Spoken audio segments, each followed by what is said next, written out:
In South Carolina, grandparents' rights are derivative of their child's rights.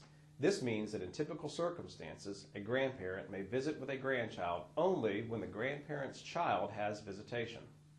The law is clear that parents have a protected liberty interest in the care, custody, and control of their children, and that this is a fundamental right protected by the Due Process Clause in the United States Constitution. The court must give special weight to a fit parent's decision regarding visitation. A court considering grandparent visitation over a parent's objection must allow a presumption that a fit parent's decision is in the child's best interest. So long as a parent adequately cares for his or her child, there will normally be no reason for the state to inject itself into the private realm of the family to further question the ability of that parent to make the best decisions concerning the rearing of that parent's child. The family court can grant visitation to a third party, not just limited to a grandparent, over a fit parent's objection when faced with compelling circumstances, such as significant harm to a child.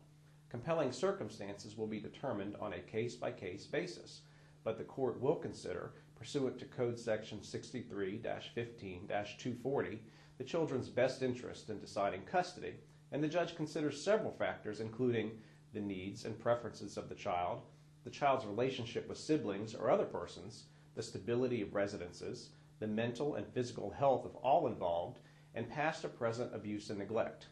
However, it is not just enough that a child may benefit from contact with a grandparent. When one parent dies, the parents of the deceased may still be able to have visitation rights if they meet the criteria in Code Section 63-3-530, paragraph 33, and can show compelling circumstances. South Carolina also recognizes the doctrine of a psychological parent. There is a four-part test which is used to evaluate whether or not a person qualifies as a psychological parent. Part 1 is that the child's biological or legal parent or parents consented to and facilitated the formation and establishment of a parent-like relationship with the child. Part 2, that the petitioner and the child lived together in the same household.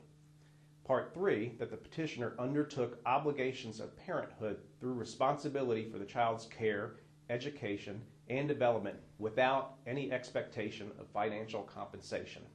And Part 4 is that the petitioner has been in a parental role for a length of time sufficient for a parental bond to be established with the child.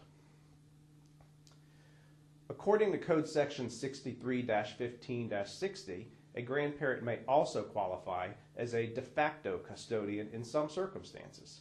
A de facto custodian means, unless the context requires otherwise, a person who has been shown by clear and convincing evidence to have been the primary caregiver for and financial supporter of a child who has resided with that person for a period of 6 months or more if the child is under 3 years of age, or has resided with that person for a period of 1 year or more if the child is 3 years of age or older.